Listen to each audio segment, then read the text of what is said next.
And Jules, thanks so much for joining us. Really excited to talk to you ahead of signing day and ahead of the holidays and enrollment and all that stuff. I don't know if we've talked to you a whole lot throughout the season, but it certainly seems like you had a pretty good season. Obviously, it didn't end the way you guys wanted it to, but you only lost one game, right? Where'd you guys go? Yeah. 13-1? Is that right? 11-1. Oh, Yeah, is it 11-1. 11-1? Yeah, Okay, yeah, I yeah. got that number mixed up. Sorry about that. Sorry about that. No, you're good. You're good. But tell me about your senior season. I mean, for yourself individually and for your team, how'd it go? I think I'll start with the team first. I think it went very well.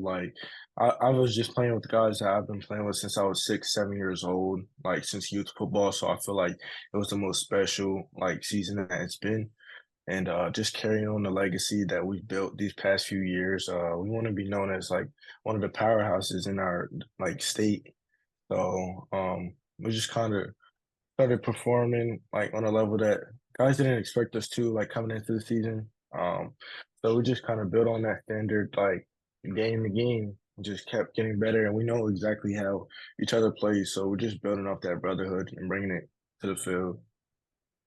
Nice. How many years were you to start? Like, did you play varsity all 4 years of high school? My first year, freshman, I played freshman, and my sophomore year, I started as a sophomore. I split some time, and then junior, senior started. Okay. So you were varsity squad for the last 3 years, pretty much? Yeah, Okay. yeah, Because I was glancing back real quick through the schedules and you lost 4 games in high school. hmm Is that right? yeah, I mean, yeah. that's yeah, most college teams or a lot of college teams lose more than 4 games in a year. You lost you lost four in high school. Just what's the culture like at Central York there that you guys, I mean, year after year, I would Mhm. have to imagine when that's sort of the standard that's set by the time you get to be a senior, you feel like you got to uphold that, right? I mean, you have to carry that tradition on of not losing games. Well, it really starts with the 2018-19 season, if I'm not mistaken. That was one of, oh no, 2019-2020 season. So that team, they went, I think, 10-1 or 9-1, one of the two. And they really just started for our program to take a turn. And then the next year they went to the state championship. So the standard was just like raising there. And I think it just starts with our coaching staff. Like we started like winter workouts. We work out 4 times a week and we get off on Wednesdays, but we just work hard. We build our brotherhood. We do like team bonding. We coach a flag football for the youth programs in our area. Um we do a we do a youth camp. Uh we do a golf outing. We do two fundraisers right before the season starts, and then we have a team camp. So it's just like everything that we do before the season leads into the season, and I think that just builds our bond within each other. So I feel like those are some of the things that tie into the season, and then when the season starts, it's just like you're playing with guys that you've been seeing for the past 11 months. So it's just like those are my brothers. So that's what I'm gonna go all out for. So. Nice. I have little elementary school kids, and they both play flag football. So tell me what's Mhm. the trick here to flag football? I mean, you just got to run like sweeps all the time, screens, because I mean they can't catch downfield. You know what I mean? We don't have Mhm. quarterbacks who can throw it. They're like elementary school kids. So what's the? I mean, I'm assuming your flag football team has Nah, won some yeah. games, right? So Nah, yeah. what's your secret here? How do you get good flag football production? All right, yeah. So, as being one of the offensive coordinators, I'm a running back, so I like to run the ball. So, we kind of got like a double reverse going for one of our plays. Quarterback he hands it off to the running back right beside him. Receiver comes. We put our fastest guy at like slot receiver, have him run the jet sweep down the sideline, or like sometimes we might try to get a little pitch going, just try to get the guys outside because if you stay in the middle, there's so many people. They all they got to do is pull the flag. So we just try to get to the outside.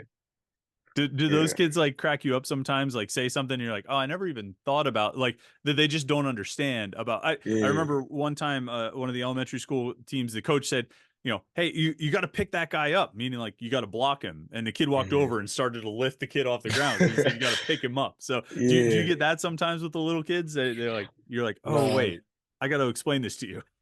nah, yeah, for sure. There's times there's just like we were teaching third and fourth grade, and it was just like certain things that I would say like they weren't picking up on, so I would just like have to break it down and like show it to them. It was just like I'm forgetting that they're in third and fourth grade. I was like, oh my God, yeah. So Did you play all through those levels? Did you play flag and all the way up through?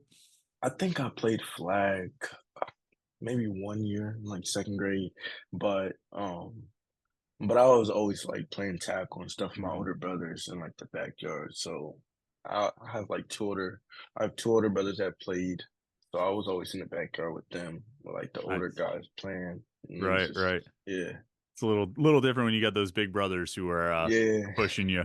Now for you this year, I mean, we talked about your team, but you had 1,600 yards, 31 touchdowns, and you finished with I think I read this number right, 3,761 career rushing yards, which sent the yeah. Central York record.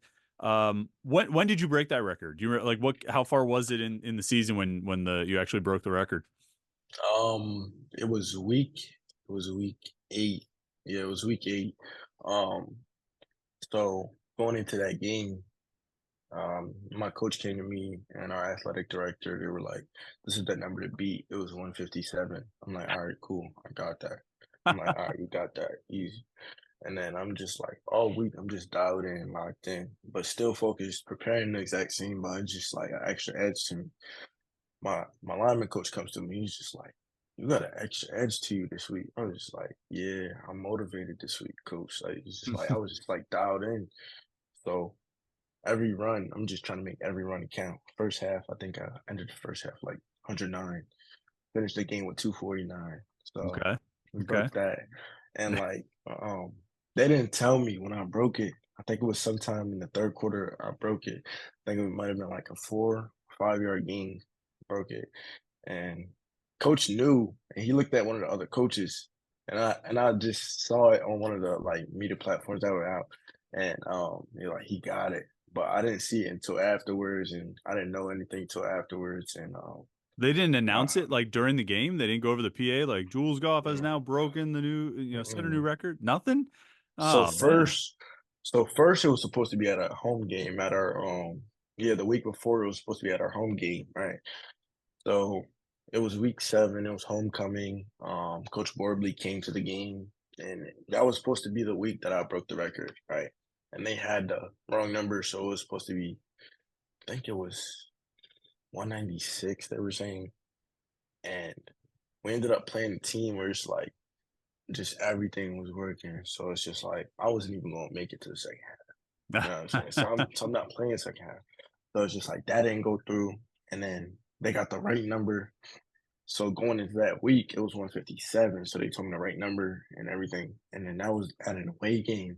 And I didn't have another home game until week 10. And it was week 8. uh, So it's just like it would I feel like yeah, they could have announced it, but at an away game where it's just like we're already beating yeah. them stuff, they probably don't want to hear No, no, that's a good that. point. I was thinking about it being a home game, but yeah, the road Yeah. game, they're not going to give you any kind of Nah. flowers on that. They're not going to be like, "Hey, let's celebrate this guy who's running all over Mm. us." You know what I mean? So, was that on your radar like coming into the season? Did you know like, "Hey, this is something I got a real shot at here as long as I, stay healthy." Oh yeah.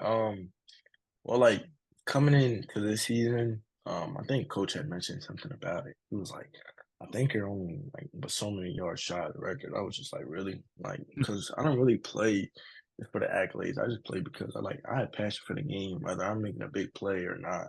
So it's just like that's just how I play the game, and I just, like I don't go in and be like, I want to score for this game. I want to rush for 200 this game. It just happens, Just trust the process. So when he came to me that before the season, I was just like, all right, cool. Like this is what I got to do. I'm just putting work, and it's just let's see where it takes us. So Nice, nice. Now, what obviously you kept an eye on Pitt this season. I know you were out at how many? What games did you go to? I know you were out at a couple, right? yeah, I went to the UNC game, and then what was the other game I went to? It was like the first home game of the season. Who did play Oh, the first home game of the like season? Wofford or Cincinnati, one of Nah, those. Or, Cincinnati. Yeah, it was it was Cincinnati. Cincinnati. It was the Okay, second. It was the second home game then. that's right. Yeah, That's right. yeah, So it I was mean, you Cincinnati. you saw them lose a couple games. You know how their Yeah, season went. It wasn't what they were hoping for. What did you see out of the team? What were the coaches telling you, and what was kind of your overall observations on that season they had? I feel like my overall observation is like they didn't like.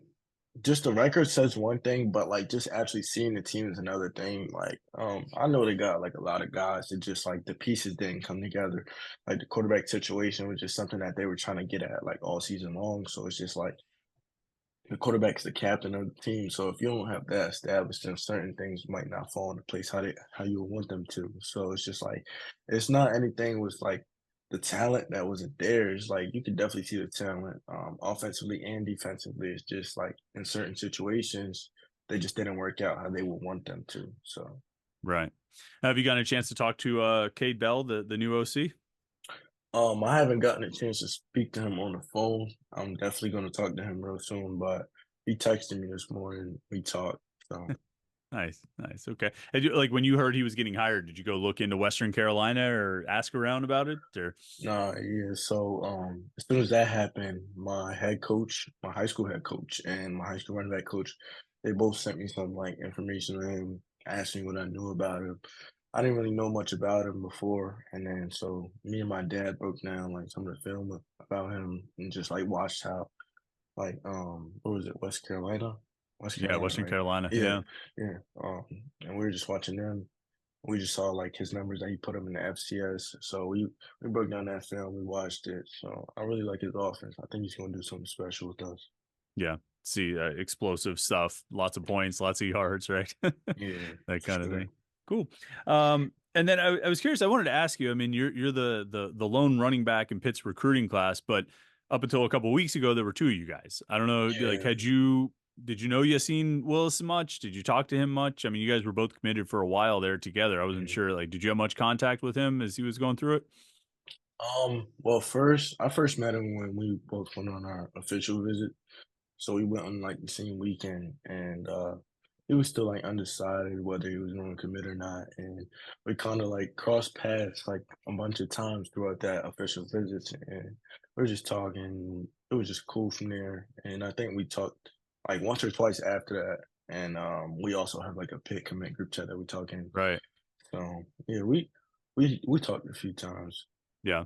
Okay. Yeah. Were you surprised when you saw he ended up flipping up to Syracuse? Oh yeah, I was definitely surprised when I saw that. I didn't even know that he was gonna go on an official visit until I think it was an article from you guys. Or Yeah. yeah, Yeah. and I One of the saw he sites. was Yeah. going.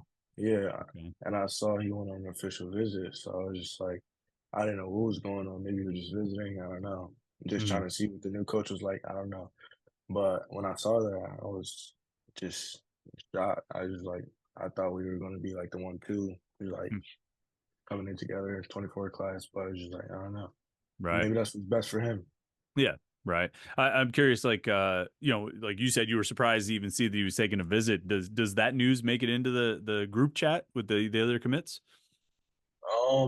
I think I don't think they mentioned the official. Maybe like afterwards when they were Mhm. talking about him like decommitting or whatever. Right. But yeah, that was really all that was brought up. Yeah. I gotcha. Then Mhm. once a guy decommits, is he get booted from the group chat then? Or does he just remove himself? I don't know to be honest. I kind of just stay chill and just focus on whatever like we just talk about like that's in the moment and then just go Yeah. on about my business. Just stay chill, stay humble. Right. Now you were saying you're enrolling in January, so you get a head start, but it's not just any like random day in January. You said Yeah, it's your birthday. my 18th birthday. Yeah. So we're heading out my birthday. I might go do something like right before, like January 2nd, around there, like right after the New Year. Right. Did you I mean when did you decide you wanted to enroll early and how much extra work did that create for you this fall to get ready to do that? Well, first I saw our 4-star quarterback, Bo Beulah. That's the backup quarterback at Penn State right now.